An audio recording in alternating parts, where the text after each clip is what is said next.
Good morning आप सभी को। कैसे हैं आप लोग? उम्मीद करते हैं कि आप लोग अच्छे होंगे, मस्त होंगे और ज़बरदस्त होंगे।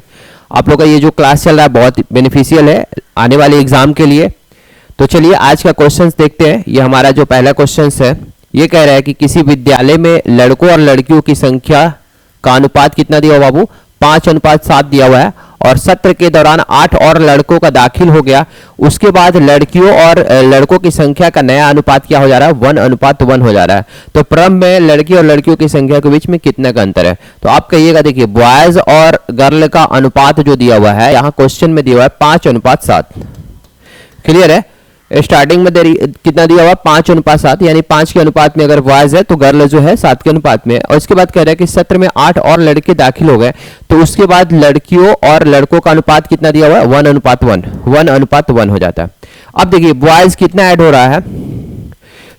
बॉयज जो है 8 और लड़का आ रहा है, यानी अगर देखिए इसका ट्रिक समझिए कि बॉयज 8 ऐड कर रहे हैं तो अनुपात 1:1 हो जा रहा है। तो अब हमको एक चीज बताइए कि रेशियो को बराबर कैसे करेंगे? बॉयज अगर इंक्रीज हो रहा है 8 गो तो बॉयज का संख्या बढ़ेगा, बाकी जो लड़कियां जितनी पहले थी बाद में भी उतना ही रहेगी। तो पहले 7 थी तो इसको हम क्या करेंगे? 7 के बराबर करेंगे। तो 7 से मल्टीप्लाई जब इसमें किए तो अनुपात में है तो इसमें भी 7 से मल्टीप्लाई कर देंगे। अब देखिए 5 से 7 हो रहा है, पहले 5 बॉयज था अब 7 हो गया, तो कितना बढ़ा? 2 यूनिट का वैल्यू हम क्या कर देंगे? 2 यूनिट का वैल्यू 8 के बराबर होगा। तो यहाँ पे 1 यूनिट का वैल्यू कितना हो जाएगा? 1 यूनिट का वैल्यू हो जाएगा आपका 4।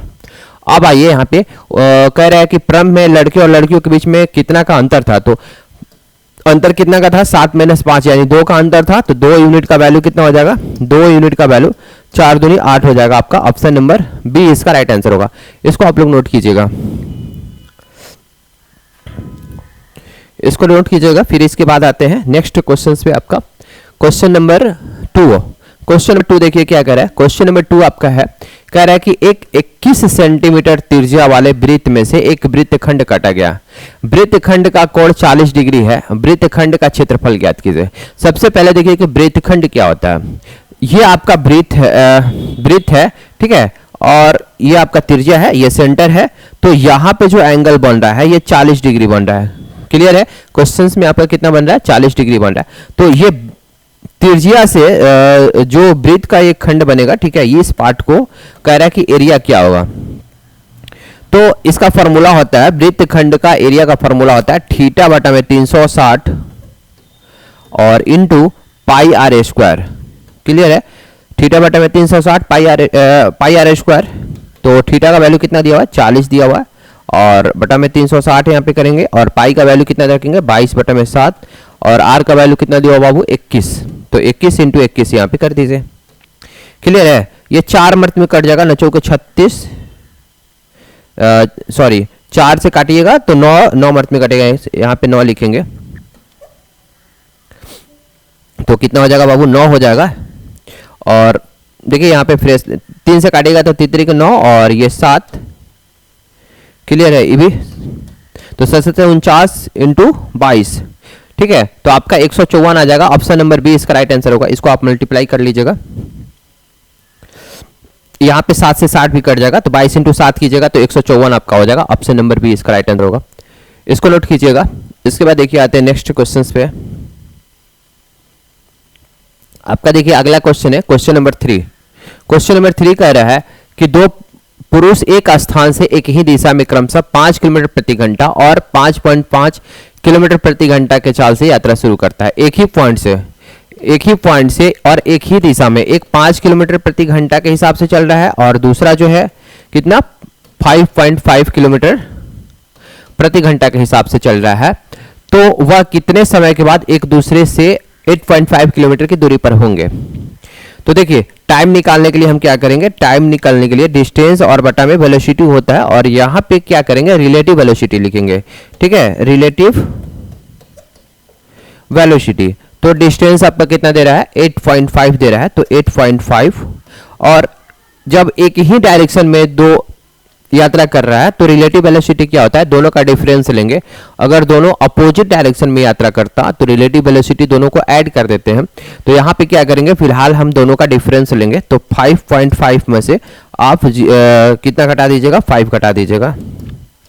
तो 8.5 को 0.5 से पॉइंट कट जाएगा तो 17 घंटा आपका आ जाएगा। ऑप्शन नंबर आपका डी हो जाएगा। इसको नोट कीजिएगा आप लोग।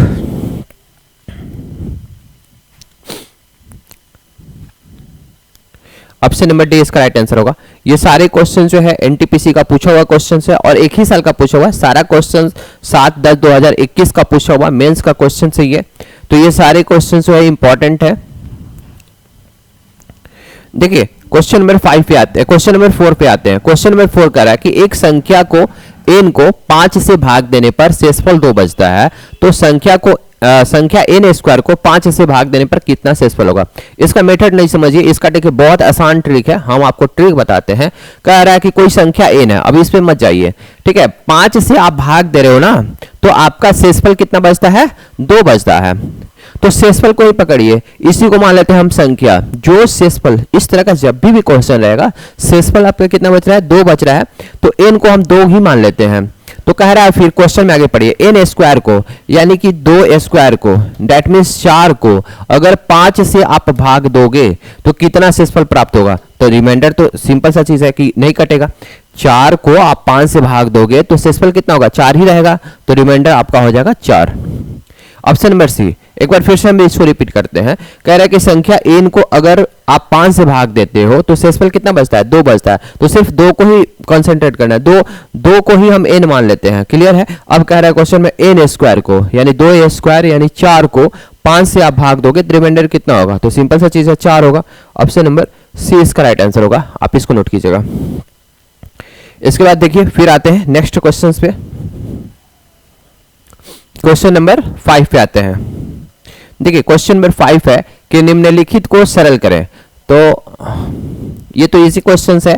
आप क्या कीजिएगा, पहले आप ब्रैकेट का क्रिया करिएगा, ठीक है। आप लोग बॉडमास पढ़े होंगे। सबसे पहले ब्रैकेट करते हैं, इसके बाद का करते हैं, इसके बाद भाग करते हैं, इसके बाद प्लस माइनस करते हैं। क्लियर है। तो पहले हम ब्रैकेट का क्रिया करेंगे और यहाँ पे भी ब्रैकेट है तो ब्रैकेट का क्रिया करेंगे। देखिए पहले तो क्वेश्चन को लिखते हैं 1/2 और यहाँ पे भागा है कितना, ब्रैकेट का क्रिया कीजिएगा तो 1/2 इंटू 1/2 है तो कितना हो जाएगा, 1/4 यहाँ पे डायरेक्ट लिखते हैं। इसके बाद मल्टीप्लाई है 1/2। क्लियर है, 1/2 और प्लस 1/2। इसके बाद भागा है, ये ब्रैकेट है तो ब्रैकेट का कीजिएगा तो 3 इंटू 16, सॉरी ऊपर में 1 इंटू 3 है तो 3 और नीचे में 4 इंटू 4 कितना हो जाएगा, 16। क्लियर है। अब ब्रैकेट हटा करके भागा को पहले क्रिया करेंगे तो 1/2 और ये मल्टीप्लाई अगर यहाँ पे कीजिएगा तो ये क्या होता है, उलट जाता है। तो 4/1 लिख दीजिएगा और यहाँ पे 1/2 है तो 1/2 कर दीजिए। फिर इसके बाद प्लस है तो 1/2 यहाँ पे गुना कर दीजिए तो 16/3 लिख दीजिए। ये आप लोग जानते होंगे। ये 4 को काट दीजिए, सबसे इजी है कि यहाँ पे 4 है, नीचे में 2 इंटू 2 4। क्लियर है। तो ये तो बच गया आपका कितना, और ये बच गया आपका 1 और प्लस यहाँ पे कितना हो जाएगा, इसको काट दीजिए 8 से, 8/3 तो कितना हो जाएगा बाबू, 3 एलसीएम लीजिएगा तो 8 3 11, 11/3 आपका इसका आंसर होगा। क्वेश्चन नंबर 5 का आंसर कितना होगा, 11/3। इसके बाद आता है नेक्स्ट क्वेश्चन, क्वेश्चन नंबर 6 पे। क्वेश्चन नंबर 6 देखिए आपका क्या है, ये क्वेश्चन भी इंपॉर्टेंट है और ये सारे क्वेश्चन जो है एनटीपीटी का पूछा हुआ। आप लोग को अगर ये क्लास अच्छा लग रहा होगा तो आप लोग लाइक बटन जरूर दबाइएगा और शेयर कीजिएगा वीडियो को ज़्यादा से ज़्यादा। देखिए आते हैं क्वेश्चन नंबर 6 पे कि किसी वस्तु के विक्रय मूल्य में अगर 50 रुपया की कमी कर देने पर 5% लाभ की जगह 5% हानि में बदल जाता है। तो वस्तु का प्रारंभिक विक्रय मूल्य पूछ रहा है। वस्तु का प्रारंभिक विक्रय मूल्य यानी कि 5% लाभ पर बेच रहा है तो कितना विक्रय मूल्य होगा, ये पूछ रहा है क्वेश्चन में। इस तरह का जब भी क्वेश्चन आता है तो जनरली आप लोग को हम डिस्कस किए हुए कि क्रय मूल्य पूछता है यानी 100% का वैल्यू पूछता है, लेकिन यहाँ पे 100% का वैल्यू ना पूछ के कह रहा है कि प्रारंभिक विक्रय मूल्य कितना होगा। इस क्वेश्चन में ये भी पूछ सकता था कि 5% की हानि होगा तो विक्रय मूल्य कितना होगा। तो देखिए आते हैं क्वेश्चन पे। देखिए सबसे पहले जो क्वेश्चन में कह रहा है कि 5% का लाभ हो रहा है, सिंपल सा देखिए 5% का यहाँ पे लाभ हो रहा है और अगर 50 रुपया कम करता है विक्रय मूल्य को तो 5% की हानि हो जा रही है। 5% की हानि हो जा रही है तो दोनों के बीच में डिफरेंस कितना हो गया, 5 और 5 10%, और 10% का वैल्यू क्वेश्चन में कह रहा है कितना दिया हुआ है, 50 दिया हुआ है। तो डैट मीन्स 1% का वैल्यू कितना हो जाएगा, 1% का वैल्यू हो जाएगा 5, तो 100% का वैल्यू कितना हो गया 500। यहाँ तक तो आप लोग मेरी बात को समझ पा रहे होंगे। अगर क्रैमूल पूछता है कि क्रैमूल कितना होगा तो आप 100% का वैल्यू निकाल देते तो 500 आपका आंसर हो जाता। ठीक है, ऑप्शन नंबर सी। लेकिन यहाँ पे क्रैमूल ना पूछ के कह रहा है कि प्रारंभिक विक्रयमूल्य कितना होगा। तो प्रारंभिक विक्रयमूल्य क्या होगा, प्रारंभिक विक्रयमूल्य दिया हुआ है 5% का लाभ पे, यानी कि 5% लाभ का मतलब सेलिंग प्राइस कितना हो जाएगा, सेलिंग प्राइस क्रय मूल्य इंटू 5% के लाभ पर बेचेगा, तो यानी कि क्रय मूल्य का 105 पे बेचेगा, 105/100। क्लियर है। तो यहाँ पे आप क्या करोगे, 2 जीरो से 2 जीरो काट देंगे, 5 से मल्टीप्लाई करेंगे तो 50 25 2 और 525 आपका आंसर हो जाएगा। ऑप्शन नंबर डी इसका राइट आंसर होगा। इसको आप लोग नोट कीजिएगा। क्वेश्चन नंबर 6 का आंसर क्या हो जाएगा, ऑप्शन नंबर डी इसका राइट आंसर होगा। अब आते हैं नेक्स्ट क्वेश्चंस पे। क्वेश्चन नंबर 7, देखिए क्वेश्चन नंबर 7 जो है ये भी इंपॉर्टेंट क्वेश्चन है और ये CISI का क्वेश्चन है और बहुत अच्छा क्वेश्चन है। जब भी डिफरेंस वाला क्वेश्चन है तो हम आप लोगों को बार बार बताते हैं कि जब भी निश्चित राशि पर 4% ब्याज की दर से, यानी कि 4% रेट ऑफ इंटरेस्ट दिया हुआ है और आपका टाइमिंग दिया हुआ है कितना, 2 साल दिया हुआ है, तो साधारण ब्याज और चक्रवृद्धि ब्याज का अंतर कितना दिया हुआ है, 20 दिया हुआ है, तो धनराशि कितनी है, यानी कि आपका अमाउंट पूछ रहा है, यानी मूलधन आपसे पूछ रहा है। तो जब भी डिफरेंस का क्वेश्चन रहे CI माइनस SC का, तो फार्मूला का आप लोग को पता होगा, तो आप लोग फार्मूला के यूज से भी इस क्वेश्चन को बनाते होंगे। लेकिन देखिए सबसे इजी मेथड है, आपका रेट ऑफ इंटरेस्ट कितना दिया हुआ है, परसेंटेज R का वैल्यू दिया हुआ है 4%। क्लियर है। और आपका यहाँ पे टाइम कितना दिया हुआ है, वो 2 साल दिया हुआ है। यहां तक तो कोई दिक्कत नहीं है। इसके बाद आते हैं, अगर आप SI की बात कीजिएगा, साधारण ब्याज, तो 4 दूनी 8% ही हो गया। पहले ही साल अगर 4% लग रहा है तो दूसरे साल भी कितना लगेगा, 4% लगेगा, यानी 4 और 4 कितना हो गया, 8% हो गया। ये साधारण ब्याज आपका हो गया। लेकिन जब आप CI की बात कीजिएगा तो CI में ऐसा नहीं है कि पहले साल 4% लग रहा है तो दूसरे साल भी 4% लगेगा। इसका इक्विवेलेंट 2 साल का निकालने के लिए आप लोग को एक मेथड भी बताएं, रेशियो मेथड से भी आप बना सकते हो। लेकिन जब डाटा यहाँ पे इजी है, 4% ही दिया हुआ है, तो आप ये भी फॉर्मूला भी लगा सकते हैं, A + B + AB/100। आप लोग डायरेक्ट कहिएगा कि 4 + 4 + 4 × 4 बटा में 100, यानी कि 4 4 8.16%। तो जब भी 4% रेट ऑफ इंटरेस्ट और 2 साल की बात करेगा तो इक्विवेलेंट आपका CI 2 साल का कितना हो जाएगा बाबू, 8.16%। अब आप कहोगे कि दोनों के बीच में डिफरेंस कितना है, CI माइनस SI का, तो 0.16%। और इसका वैल्यू क्वेश्चन में डिफरेंस दिया हुआ है, कितना 20 रुपया दिया हुआ है, तो 20 कर देंगे। तो यहां से आप 1% का वैल्यू निकाल लीजिएगा। 1% का वैल्यू कितना हो जाएगा, 20/0.16। तो मूलधन पूछ रहा है, तो मूलधन अपने आप में क्या होता है, 100% होता है। तो 100% का वैल्यू कितना होगा, 20 बटा में 16, पॉइंट हटाइएगा तो ऊपर में क्या होगा, एक पे 2 जीरो यानी 100 और नीचे 16 और इंटू 100। देखिए 16 को 4 × 4 लिख सकते हैं आप। ठीक है, 16 को आप 4 × 4 लिख सकते हैं। 4 से इसको कटाइएगा तो ये 25 और इसको 4 से कटाइएगा तो 25 मिनट में कटेगा। ठीक है, 25 × 25 625 और 625 × 20 कीजिएगा तो आपका कितना आ जाएगा, 12,500। ऑप्शन नंबर ए इसका राइट आंसर होगा। आप इसको नोट कीजिएगा।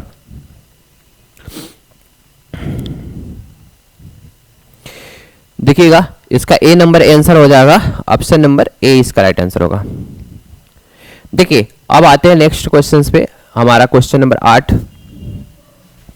क्वेश्चन नंबर 8 कह रहा है कि देवेश जो है हर दिन अपने घर से सुबह 7 बजे निकलता है और सुबह 8:30 बजे ऑफिस पहुंच जाता है। मतलब 7 बजे अपने घर से निकल रहा है और ऑफिस जाकर के 8:30 बजे पहुंच जा रहा है। तो कह रहा है कि एक दिन वह अपने घर से सुबह 7 बजे तो निकलता है, लेकिन अपने दूरी का 5वां हिस्सा अपने समान गति के 5/6 से पूरा किया और बाकी दूरी को अपनी समान गति से 6/5 से पूरा किया। उस दिन देवेश लगभग कितने बजे ऑफिस पहुंचा। क्लियर है। तो इसको आप ट्रिक से भी बना सकते हैं, लेकिन अभी हम बेसिक कंसेप्ट बता रहे हैं। जब हम टॉपिक वाइज आपको क्वेश्चन से डिस्कस करेंगे तो वहां से हम इसको फास्ट कैसे बनाएंगे, ट्रिकली ये चीज बताएंगे। अभी देखिए बेसिक से हम आपको बताते हैं। देखिए मान के चलिए कि यहां से लेके घर से इसके ऑफिस के बीच में डिस्टेंस D है और 7 बजे अगर निकलता है, पहुंच रहा है 8:30 बजे, यानी कि टाइम इसको कितना लग रहा है, टाइम इसको लग रहा है 1.5 घंटा, यानी कि 3/2 में 2 आवर्स। क्लियर है। 7 से 8:30 बजे के बीच में कितना, 1 घंटा 30 मिनट, 1 घंटा 30 मिनट यानी 1.5 घंटा को 3/2 आप घंटा लिख सकते हैं। और मान लेते हैं कि यहाँ से लेके यहाँ तक आपका डिस्टेंस कितना है, d है। तो आपका कितना हो जाएगा, चाल बराबर क्या हो जाएगा, चाल बराबर होता है डिस्टेंस और बटा में टाइमिंग। तो डिस्टेंस आपने माना है d और 3/2 कीजिएगा तो 2 ऊपर चल जाएगा और ये 2d/3 यहाँ पे चाल आ गया। यहाँ तक तो आप लोग मेरी बात को समझ पा रहे होंगे। लेकिन अब क्वेश्चन में कह रहा है बाबू, चलिए इसको हटाते हैं थोड़ा सा कुछ देर के लिए, मेरा टोटल डिस्टेंस d था। अब देखिए क्वेश्चन में ये कह रहा है, क्वेश्चन में कह रहा है कि पहले वह अपने ऑफिस 7 बजे निकलता है, लेकिन अपने दूरी का 5वां हिस्सा, यानी टोटल डिस्टेंस आपका d है तो d का 5वां हिस्सा है मतलब d/5 और अपनी समान गति के 5/6 से पूरा करता है। ठीक है, देखिए हम इसको अलग बनाते हैं। ये तो आपका, देखिए इसको हम यहाँ पे लिख देते हैं, आपका टाइमिंग जो लग रहा है, टाइम बराबर 3/2 आवर्स यहाँ पे है। और आपका चाल कितना आया था, चाल बराबर आया था 2d/3, ये पहले आया था। अब इसको हम यहाँ से मिटाते हैं। चलिए अब देखिए क्वेश्चन में कह रहा है कि अपने टोटल दूरी का, यानी टोटल दूरी आपका d था तो d का 5 हिस्सा जो है उसने अपनी समान गति का 5/6 से पूरा करता है। यानी यहां से लेके यहां तक जब गति करता है तो उसका चाल क्या रहता है, पहले चाल था अगर 2d/3 तो उसका 5/6 से पूरा करता है, 5/6 से मल्टीप्लाई कर दिए। और इसके बाद कह रहा है कि समान गति और बाकी का हिस्सा, बाकी का दूरी कितना हो गया, अगर ये d/5 है तो ये हिस्सा हो जाएगा 4d/5, 1 - d/5 कीजिएगा तो 4d/5 आएगा रेस्ट हिस्सा। तो इतना दूरी को अपने चाल का, सामान्य चाल के 5/6 से पूरा करता है। यानी यहां पे इसका चाल क्या रहता है, पहले चाल था अगर 2d/3 तो उसका 6/5 से पूरा करता है। क्लियर है। तो उस दिन दावेश लगभग कितना बजे ऑफिस पहुंच रहा है, यानी टाइमिंग यहां पे पूछ रहा है आपसे। तो टाइम कैसे निकालिएगा, टाइम बराबर होता है, टाइम निकालने के लिए आप क्या करेंगे, डिस्टेंस को डिवाइड कीजिएगा चाल से तो आपका टाइमिंग निकल जाएगा। तो पहले डिस्टेंस यहां से लेके यहां तक आपका d/5 था और चाल कितना था, 5 दूनी 10 d/18। क्लियर है। और इसके बाद यहां से लेके यहां तक डिस्टेंस आपका कितना है, 4d/5 और आपका चाल कितना है, चाल है आपका 6 दूनी 12/15, 12d/15। अच्छा d से d यहाँ पे देखिए कट जाएगा, d से d कट जाएगा, यहाँ पे भी d से d कट जाएगा। ठीक है। और इसको ऊपर हम ले जाते हैं तो आप ऊपर ले जाइएगा तो क्या हो जाएगा, देखिए 1/5 है और इसको ऊपर ले जाइएगा तो 18/10 हो जाएगा और प्लस 4/5 और इसको ऊपर ले जाइएगा तो 15/12 हो जाएगा, 15/12 हो जाएगा। क्लियर है। तो इसके बाद क्या करेंगे, यहाँ पे काटेंगे तो क्या हो जाएगा, 5×3 = 15, 3 मर्त में ये कट जाएगा और ये 4 और ये 4 है और ये 4 कट जाएगा। और यहाँ पे आपका कितना हो जाएगा, 9 और 9 में कितना हो जाएगा, यहाँ 5 हो जाएगा। क्लियर है। 2 से कटाइएगा तो ऊपर में कितना हो जाएगा, 9 में 25 और प्लस यहाँ पे 1 आ गया। एलसीएम लीजिएगा तो आपका हो जाएगा 25, तो 25 + 9 कितना हो जाएगा, 34/25। तो आपका ये आंसर आएगा लगभग, ठीक है, 1 घंटा 21 मिनट लगभग में आएगा ये आंसर। तो आपका आंसर कितना हो जाएगा, 1 घंटा 21 मिनट। देखिए 1 मिनट में कटेगा और उसको जब आप चेंज कीजिएगा, ठीक है, मिनट में, तो आपका आ जाएगा 1 घंटा 21 मिनट। तो आपका ऑप्शन नंबर सी इसका राइट आंसर हो जाएगा। आप इसको नोट कीजिएगा। इसके बाद फिर आते हैं नेक्स्ट क्वेश्चंस पे। देखिए इसके बाद आते हैं क्वेश्चन नंबर 9 पे। क्वेश्चन नंबर 9 देखिए क्या कह रहा है। क्वेश्चन नंबर 9 कह रहा है कि एक वृत्त किसी त्रिभुज एबीसी की भुजा बीसी को बिंदु पी पर स्पर्श करता है और भुजा एबी तथा एसी को क्रमशः बिंदु क्यू और आर पर वृत्त को स्पर्श करने के लिए बढ़ाया जाता है, तो ए क्यू की लंबाई कितना होगा। क्लियर है। देखिए एक ट्रायंगल है यहाँ पे एबीसी, एबीसी है और क्वेश्चन में कह रहा है कि बीसी को बिंदु पी पर स्पर्श करता है और भुजा ए बी तथा एसी को क्रमशः क्यू और आर पर। देखिए यहाँ पे जो वृत्त है ना, वृत्त इस तरह से बनाना है ऐसे, यहाँ पे स्पर्श करेगा, ये मान के चलिएगा, मेरे से अच्छा से नहीं बन पाया है।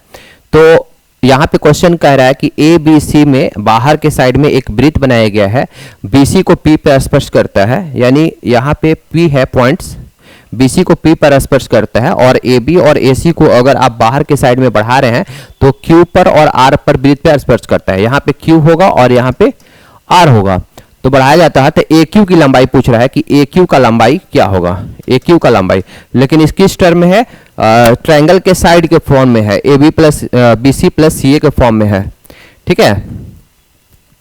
अच्छा, एक चीज आप लोग थ्योरम पढ़े होंगे कि किसी भी वृत्त है, मान लीजिए ये वृत्त है, और बाहरी साइड से अगर इस पॉइंट से अगर वृत्त पर स्पर्श दो खींच रहे हैं, जैसे मान लीजिए ये P है और ये A है और ये B है, तो आप लोगों को थ्योरम पता होगा कि वृत्त के किसी बाहरी पॉइंट से अगर वृत्त पर दो स्पर्श रेखा खींचते हैं तो दोनों स्पर्श रेखा की जो लंबाई होगी वो बराबर होगी। तो आप लोग को पता है कि यहाँ पे AP बराबर है किसके, PB के, यहां तक तो आप लोगों को पता होगा।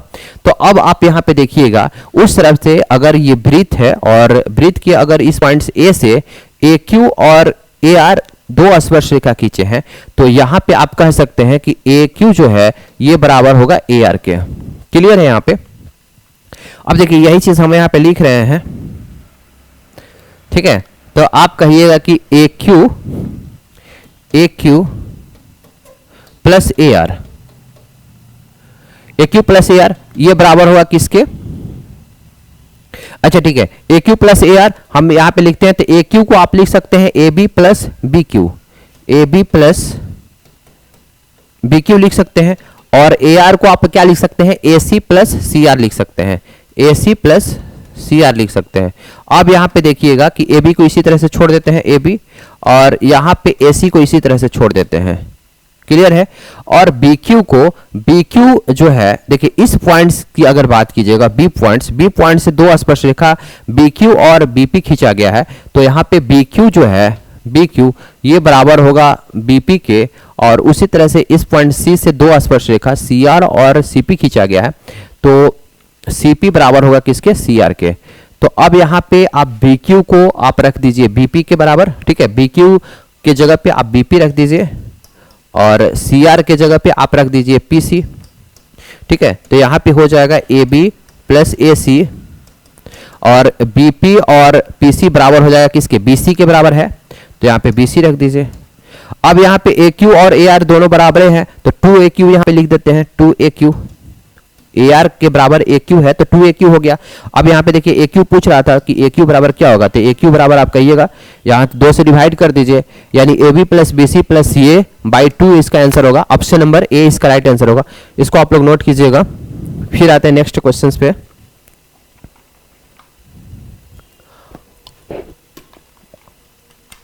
देखिएगा इसके बाद का क्वेश्चन जो है, क्वेश्चन नंबर 10 पे आते हैं।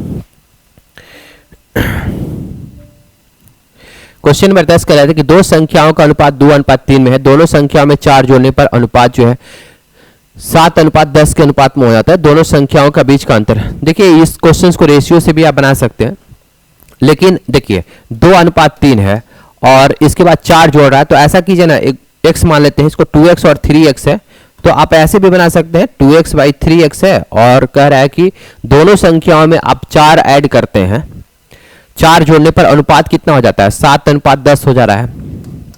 इसमें भी 4 ऐड कीजिए, इसमें भी 4 ऐड कीजिए, तो आपका कितना हो जाएगा, 7:10। अब इसको क्रॉस मल्टीप्लीकेशन कर दीजिए, तो क्रॉस मल्टीप्लीकेशन कीजिएगा, 10 इंटू 2x क्या हो जाएगा, 20x और प्लस 40, ये बराबर हो जाएगा किसके, 17 21x प्लस 7 चौके 28। क्लियर है? 21x माइनस 20x कीजिएगा तो x, और 40 में से आप 28 40 माइनस 28 कीजिएगा था कितना हो जाएगा, 12 आपका होगा। तो क्वेश्चन पूछ रहा है कि दोनों संख्याओं के बीच में अंतर कितना है, तो अंतर कितना है, 3x और 2x है, तो अंतर कितना है, x, यानी x का ही वैल्यू पूछ रहा है, तो x का वैल्यू कितना हो जाएगा, 12 हो जाएगा। इसको नोट कीजिएगा, इजी क्वेश्चन था। इसके बाद आते हैं, देखिए नेक्स्ट क्वेश्चन, क्वेश्चन नंबर 11 पे। क्वेश्चन नंबर 11 कह रहा है कि 5 पुरुष किसी दीवार को 12 दिन में बना देता है, तो मूल दीवार से 50% अधिक दीवार 10 दिन में बनाने के लिए कितने पुरुषों की आवश्यकता होगी। तो इस तरह का क्वेश्चन जब भी बनाने की बात आएगा तो आप लोग को दिमाग में आता होगा सीधे एमडीएच फार्मूला। एमडीएच फार्मूला क्या होता है? ये फार्मूला बहुत इंपॉर्टेंट है। एमडीएच बराबर कांस्टेंट, ठीक है। एमडीएच बराबर क्या होता है? कांस्टेंट होता है। एमडीएच यानी M1 D1 H1 बराबर M2 D2 H2। ये मैन है, ये डे है, ये आवर है। उसी तरह से मैन डे आवर। और अगर काम की बात है, मतलब कितना काम है, तो नीचे में काम से डिवाइड करते हैं, इसमें भी काम से डिवाइड करेंगे। तो अब देखिए क्वेश्चन में क्या कर रहा है, पुरुष दिया हुआ है और दिन दिया हुआ है, यानी सिर्फ आवर्स दिया नहीं है, तो एमडी बराबर एमडी करेंगे। अब आते हैं क्वेश्चन पे। आपका देखिए मैन दिया हुआ है कितना? 5। कितना पुरुष है? 5 पुरुष है 12 दिन में, यानी मैन इंटू डी कर दिए और बना देता है। तो मूल दीवार से 50% अधिक दीवार। मान लीजिए कि ये मैन है, ये डे है, और काम कितना है? मान लेते हैं कि 100% काम करना है, तो 100 से डिवाइड कर दिए, यानी एमडी बाई काम कर दिए। और इधर भी मैन इंटू डे करेंगे, तो मैन कितना है निकालना है, कितने पुरुषों की आवश्यकता होगी, तो मैन निकालना है, एम लिख देते हैं। और कितना दिन में काम करना है बाबू? 10 दिन में काम करना है। और टोटल कितना काम करना है? पहले था 100 काम, तो 100 से 50 ज्यादा, 50% अधिक, यानी अब काम करना है 150। तो 150 से डिवाइड कर देंगे। अब जो कटेगा उसको कटाइए और एम का वैल्यू निकाल लीजिए। क्लियर है? तो आप यहाँ पे काटेगा 0 से 0, 5 दूनी 10, बचती है 15। इसके बाद क्या कीजिए, 5 दूनी 2 से कट जाएगा, ठीक है, ये 6 से कट जाएगा, तो एम का वैल्यू कितना आ जाएगा? ये 3 से कट जाएगा, तो एम का वैल्यू कितना हो जाएगा? 3 के 9। ऑप्शन नंबर बी इसका राइट आंसर होगा बाबू। 11 का बी, इसको नोट कीजिएगा। देखिए इसके बाद आते हैं नेक्स्ट क्वेश्चन पे। इजी क्वेश्चन था, मैन इंटू डे बटा में वर्क किए हैं, इधर भी मैन इंटू डे बटा में वर्क किए हैं, तो यहां से एम का वैल्यू हमने फाइंड आउट किया है। अब आते हैं क्वेश्चन नंबर 12 पे। देखिए क्वेश्चन नंबर 12 कह रहा है कि किसी कार्ड के मूल्य में प्रति वर्ष 20% की दर से अवमूल्यन होता है। अवमूल्यन का मतलब क्या होता है? 20% की दर से अवमूल्यन होता है, यानी घट रहा है, मूल्य जो है कम होते जा रहा है। तो कह रहा है कि 2 वर्ष के बाद कार का मूल्य कितना है? 4,80,000 हो जाता है। तो कार का वास्तविक मूल्य क्या था? 4,80,000 रुपया हो जा रहा है। 20%, देखिए इसको हम रेशियो मेथड से ही बताते हैं। देखिए 20% का वैल्यू कितना होता है? 20% का अगर फ्रैक्शन में आप चेंज कीजिएगा तो 20/100, यानी कि 1/5, यानी कि पहले मूल्य अगर 5 यूनिट था तो अब कितना मूल्य हो जाएगा? 1 यूनिट। सॉरी, पहले अगर मूल्य 5 यूनिट था तो 1 कम हो जा रहा है, यानी कितना हो जा रहा है? 4 यूनिट हो जा रहा है। पहले 5 था तो अब हो जा रहा है 4। 2 साल की बात हो रहा है, तो फिर 5 से 4 कर देंगे, तो यहां पे आपका हो जाएगा 25 और यहाँ पे 16, यानी कि 2 साल पहले मूल्य था 25 यूनिट, तो 2 साल के बाद मूल्य हो गया 16 यूनिट। अब देखिए क्वेश्चन में कह रहा है कि 2 वर्ष के बाद मूल्य कितना हो जाएगा? 4,80,000। तो 16 का वैल्यू कितना दिया हुआ है? 4,80,000।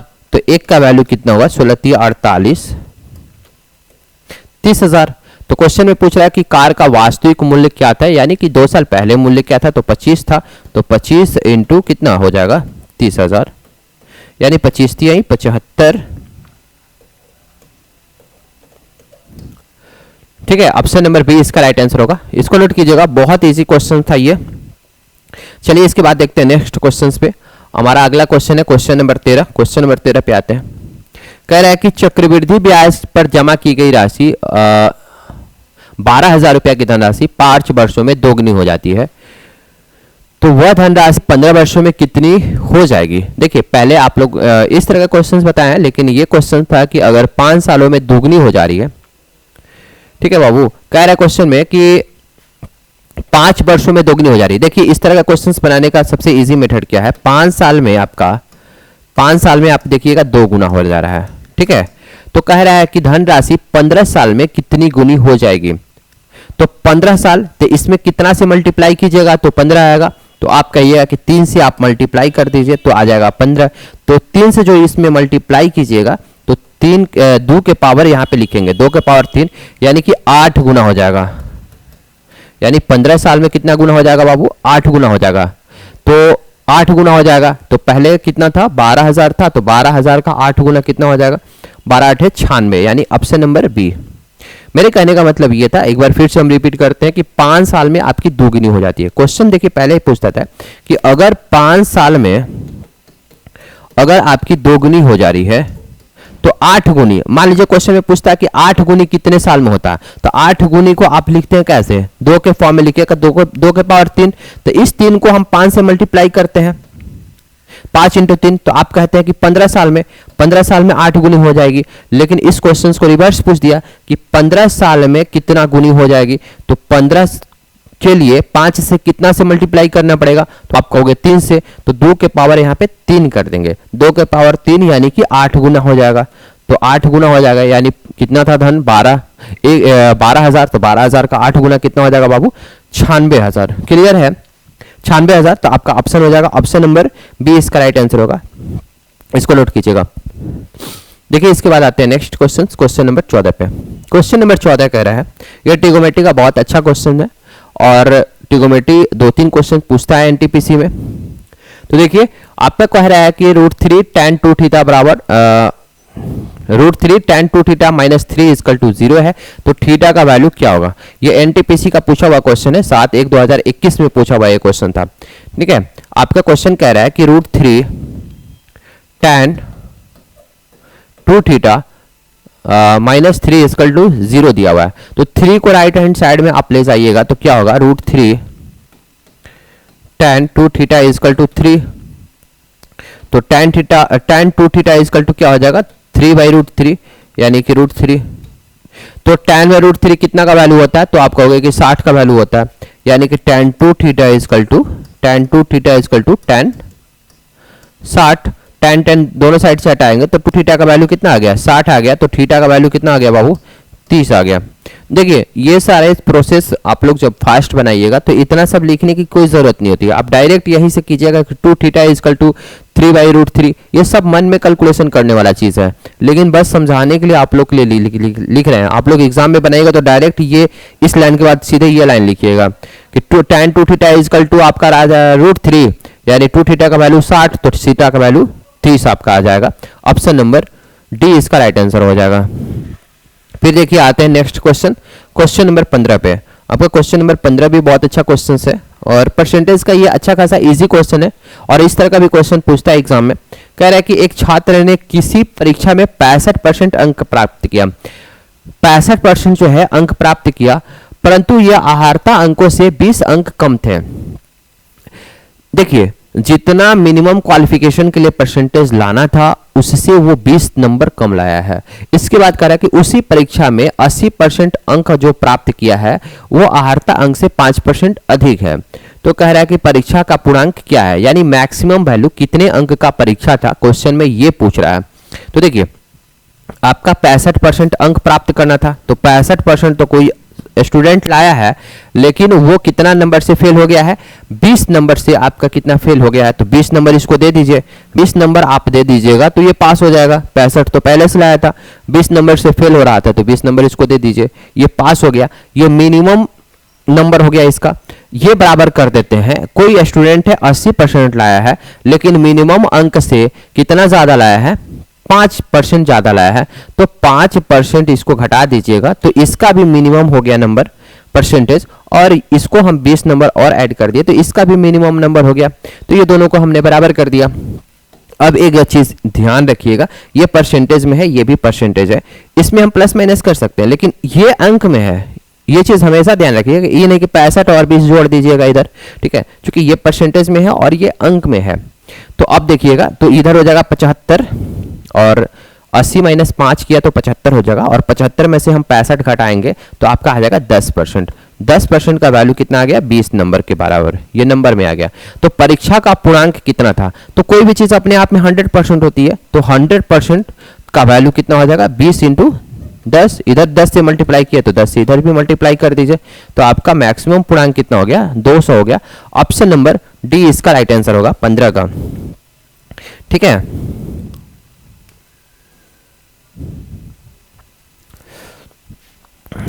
इसको नोट कीजिएगा। इसके बाद देखिए आते हैं नेक्स्ट क्वेश्चन पे, क्वेश्चन नंबर 16 पे। कह रहा है कि 3 अंकों की सबसे बड़ी संख्या में कौन सी न्यूनतम संख्या जोड़ी जाए कि योगफल एक पूर्ण वर्ग बन जाए। कह रहा है कि 3 अंकों की सबसे बड़ी संख्या में, तो सबसे पहले आपका यह है कि 3 अंकों की सबसे बड़ी संख्या 999 है और 999 में न्यूनतम संख्या जोड़ी जाए कि योगफल एक पूर्ण वर्ग बन जाए। तो 999 के नजदीक में पूर्ण स्क्वायर संख्या कौन है? जैसे मान के चलिए कि 31 का स्क्वायर आप करते हैं तो 31 का स्क्वायर आता है 961 और आप अगर 32 का स्क्वायर करते हैं तो 1024 आती है। तो 999 के नजदीक ये है 1024। क्लियर है? तो कह रहा है कि 3 अंकों की मैक्सिमम संख्या सबसे बड़ी संख्या में कितना कौन सी संख्या जोड़ी जाए कि एक पूर्ण वर्ग बन जाए। तो ये पूर्ण वर्ग है 1024, 32 का स्क्वायर है, तो 32 का स्क्वायर लाने के लिए इसमें कितना जोड़ना पड़ेगा? तो ये दोनों का डिफरेंस घटा दीजिए, 1024 में से आप 999 घटा दीजिए तो आप कहिएगा कि 25 नंबर जोड़ना पड़ेगा, 25 नंबर आप जोड़िएगा। ठीक है, तो आपका ये क्या हो जाएगा? ऑप्शन सी इसका राइट आंसर हो जाएगा।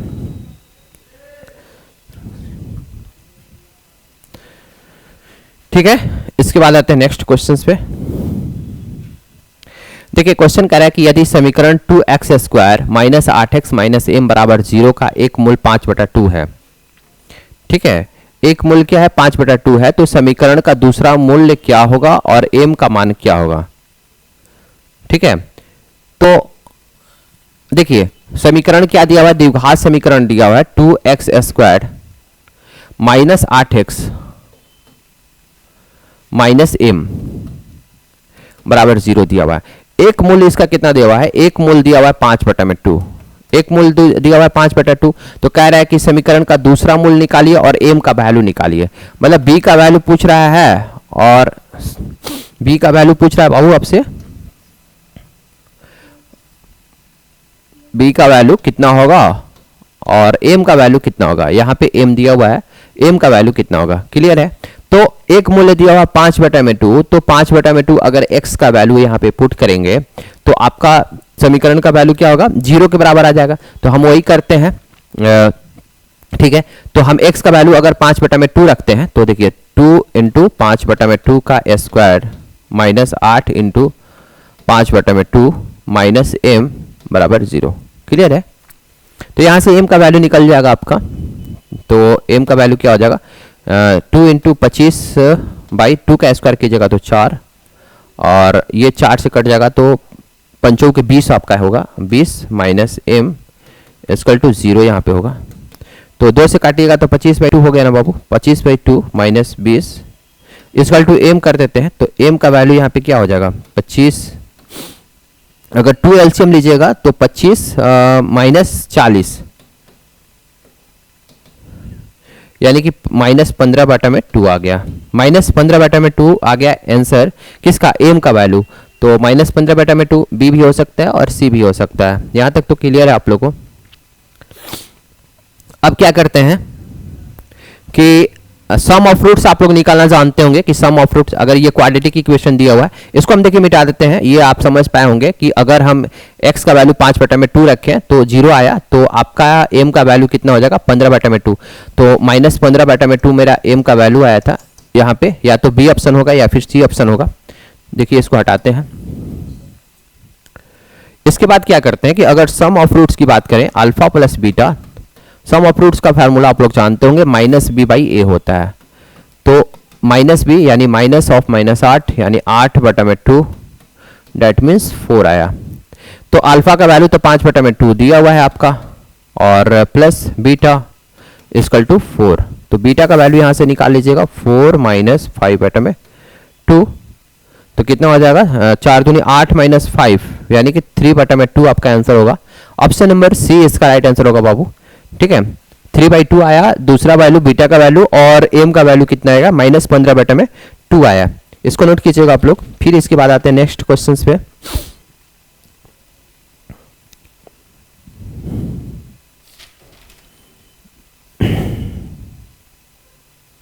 देखिए इसके बाद आते हैं नेक्स्ट क्वेश्चन, क्वेश्चन नंबर 18 पे आते हैं। क्वेश्चन नंबर 18 आपका क्या कह रहा है? कह रहा है कि पाई चार्ट में मनीष की मासिक वेतन में से अलग अलग मदों के अधीन बचत और खर्चों के हिस्से को निरूपित करता है। यदि मनीष का वेतन 50,000 रुपया और उसकी इच्छा है कि मासिक बचत जो है दुगनी हो और उसके घरेलू खर्च जो है पर उसकी शेष राशि का 50% खर्च हो तो उसके अन्य खर्चों पर कितनी राशि कम करने की आवश्यकता होगी। थोड़ा सा डिफिकल्ट क्वेश्चन दे दिया है और ये डाटा इंटरप्रिटेशन का क्वेश्चन है। देखिए मनीष का वेतन कितना है, 50,000 रुपया है। पहले तो चीज जान लीजिए कि वेतन कितना है, 50,000 रुपया, और कह रहा है कि अलग अलग मदों में ठीक है ये दिया हुआ है, हाउस पे खर्च है, मेडिसिन पर है, ट्रैवलिंग पर है और सेविंग पे है, एजुकेशन पे 20% है। तो कह रहा है कि मनीष का जो वेतन है कितना है, 50,000 रुपया है और उसकी इच्छा है कि मनीष बचत, तो पहले देखिए बचत पे कितना खर्च कर रहा है। बचत पे जो है 50,000 का, ठीक है। क्वेश्चन में बाबू मिसप्रिंट दिया हुआ है, क्वेश्चन अधूरा दिया हुआ है, इसकी मदद अधीन खर्चों का, अच्छा नहीं यहाँ पे दिया हुआ देखिए बचत पे कितना खर्चा करता है 10%, यहाँ पे दे दिया है 10%, तो आपका 50,000 का यहाँ पे 10% निकालिएगा। बचत पे खर्चा है, बचत 50,000 का 10% यानी 1/10, ठीक है, तो आपका 5,000 रुपया हो गया। 5,000 रुपया जो है आपको खर्च हो गया बचत पे। इसके बाद कह रहा है कि उसके घरेलू खर्च कितना है, 40%, ठीक है। घरेलू खर्च इसका कितना है, 40%, यानी कि 50,000 रुपया का 40/100 करेंगे, ठीक है। तो यहां से 0 से 0 कट जाएगा, 5 के 20, ठीक है, और 2 0 और बैठेगा, यानी कि आपका कितना हो जाएगा 20,000 रुपया। 5 के 20 और ये 2 0 और 1 0, 20,000 रुपया हो गया घरेलू खर्च। इसके बाद देखिए कह रहा है कि मासिक खर्च दुगना करता है, तो शेष आपका कितना बचेगा बाबू, शेष आपका बचेगा, शेष अदर पर मतलब बचत और घरेलू खर्चों के बाद उसके पास कितना बचेगा, 50,000 रुपया इसके पास था टोटल इनकम। 50,000 रुपया में आप घटा दीजिए 5,000 रुपया और प्लस 20,000 रुपया, तो 20 और 5 कितना हो गया, 25, 25 घटाइएगा तो कितना हो जाएगा, 50 में से 25 घटाइएगा तो 25,000 रुपया आपका हो गया। यहां तक तो आप लोग समझ पा रहे होंगे। इसके बाद कह रहा है कि यदि मनीष वेतन का 50,000 रुपया है और उसकी इच्छा है कि मासिक बचत दुगनी हो, ठीक है। अब लेकिन कह रहा है कि अब जो है मासिक बचत जो पहले 5,000 था, तो 5,000 ना होकर के बचत जो है उसका दुगना करना है, यानी कि 10,000 ही बचत करेगा। क्लियर है। इसके बाद कह रहा है कि मासिक बचत दुगनी हो और उसकी घरेलू खर्च जो है पर उसकी शेष राशि का 50% खर्च हो, ठीक है। तो घरेलू खर्च जो था इसका, ठीक है, तो 10,000 रुपया बचत कर रहा है, तो घरेलू खर्च शेष कितना बचेगा, शेष घरेलू खर्च के लिए बचेगा 50,000 में से 10,000 रुपया आप घटाइएगा तो 40,000 बचेगा। तो 40,000 का आधा कह रहा है कि घर पर खर्चा हो, यानी इसका 1/2 कीजिएगा तो आपका आ जा रहा है 20,000। तो टोटल कितना हो गया, 20 और 10 30, ठीक है। तो 30 बचा, तो शेष कितना बचा, 50,000 में से आप क्या कीजिए कि 20 और 10 30 घटा दीजिए, 10,000 प्लस 20,000 कीजिएगा तो 30,000 और 50 में से 30 घटाइएगा तो 20,000 रुपया हो गया। तो वही क्वेश्चन में पूछ रहा है कि अन्य खर्चों पर कितनी राशि कम करने की आवश्यकता होगी। तो पहले अन्य खर्चों पर शेष आपका बच रहा था 25 और अब कर रहा है शेष पर कितना, 20,000 रुपया। तो कितना का डिफरेंस है बाबू, तो आप कहोगे कि 25 माइनस 20, 5,000 का डिफरेंस हो गया। तो आपका हो जाएगा ऑप्शन नंबर बी इसका राइट आंसर होगा। इसको नोट कीजिएगा। क्वेश्चन थोड़ा सा लेंदी था लेकिन क्वेश्चन जो था ना इजी था, ज्यादा हार्ड नहीं था। अगर आपका कैलकुलेशन फास्ट हो तो आप बना सकते हैं। चलिए इसके बाद आते हैं क्वेश्चन नंबर 19 पे। क्वेश्चन नंबर 19 आपका सिंपल क्वेश्चन है, x√12 प्लस इक्वल टू दिया हुआ क्या 4 प्लस x√3। तो कह रहा है कि x का वैल्यू क्या होगा, x का मान क्या होगा। ये क्वेश्चन पूछा हुआ है एनटीपीसी 7/11/2021 का। सारे क्वेश्चंस प्रीवियस ईयर एनटीपीसी का क्वेश्चन पूछा हुआ है, बस रूट से आप लोग मत घबराइएगा। तो आपका देखिए यहाँ पे 4 है प्लस x√3 है, तो √12 को आप क्या लिखिएगा, देखिए सिंपल इजी वे में आपको बताते हैं। 12 को आप लिखिएगा √4 × 3 और 4 को अगर रूट से बाहर निकालिएगा तो 2, कितना हो जाएगा 2√3 और x पहले से है तो x यहाँ पे लगा देते हैं इजकल टू 4 प्लस √3x यहाँ पे दिया हुआ है क्वेश्चन में। अब देखिए यहाँ पे है 2√3x और माइनस √3x घटा देंगे, मतलब दो में से एक घटाएंगे तो कितना बचेगा, एक बचेगा, तो √3x यहाँ पे हो जाएगा इजकल टू 4। तो x बराबर पूछ रहा है तो x बराबर कितना हो जाएगा 4 बटा में √3, ऑप्शन नंबर बी। ऐसे इसका आंसर जो है नीचे में डिनोमिनेटर में यानी हर में रूट में वैल्यू नहीं होना चाहिए था, √3 से नीचे ऊपर गुना करना चाहिए था, बट आपका ऑप्शन ही मैच कर जा रहा है 4 बटा में √3, तो हम ज़्यादा दिमाग नहीं लगाएंगे, इसका ऑप्शन हो जाएगा option number B right answer होगा। इसको नोट कीजिए। इसके बाद फिर आते हैं अगले क्वेश्चन पे, क्वेश्चन नंबर 20। क्वेश्चन नंबर 20 कह रहा है कि यदि 10 मीटर ऊंचे खंबे की छाया की लंबाई कितना दिया हुआ है, 10 √5 है, तो सूर्य का उन्नयन कोण कितना होगा। ठीक है, क्वेश्चन में थोड़ा सा मिसप्रिंट लग रहा है डाटा में, बट हम इस क्वेश्चन को बनाते हैं। सूर्य का उन्नयन कोण पूछ रहा है कि 10 मीटर का ये क्या है, आपका खंभा है और छाया की लंबाई कितना हुआ है 10√5। 10√5 ना देकर देखिए 10√3 होगा। 10√5 क्यों नहीं होगा हम आपको बताते हैं। 10√3 यहाँ पे लिख लीजिए, तो 10√3 होगा, यानी खंभा कह रहा है खंभा की लंबाई 10 मीटर है और खंभा का जो परछाई है उसकी लंबाई 10√3 होगा। तो कह रहा है कि सूर्य का उन्नयन कोण कितना होगा, यानी ये थीटा का एंगल, थीटा का वैल्यू आपसे पूछ रहा है। तो आप यहाँ पे क्या कीजिए कि tan थीटा लगाइए, तो tan थीटा इक्वल टू क्या होगा, लंब, यानी कि थीटा के सामने वो लंब हम लेते हैं और ये 90 डिग्री है, 90 के सामने हाइपोटेनस कर्ण हो जाता है और ये जो साइड बच गया आपका आधार हो गया। तो tan थीटा इक्वल टू क्या हो जाएगा 10 बटा में 10√3, 10 से 10 कट जाएगा 1 बटा में √3, और आप कहोगे कि 1 बटा में √3 tan में कितना वैल्यू होता है, tan 30 का वैल्यू होता है, तो थीटा इक्वल टू यहाँ पे हो जाएगा 30 डिग्री। Option number C. अगर यहाँ पे 10√5 लिखते तो 1/√5 tan में किसी का वैल्यू नहीं होता, इसलिए मैंने बताया कि यहाँ पे डाटा में थोड़ा सा मिस है, 10√3 यहाँ पे कर लीजिएगा। तो चलिए ये ट्रिगोनोमेट्री हाइट एंड डिस्टेंस का क्वेश्चन था। इसी के साथ ये जो क्वेश्चन है 20 क्वेश्चन का ये सेशन आज का खत्म होता है। फिर आप लोग से मिलते हैं अगले क्लास में।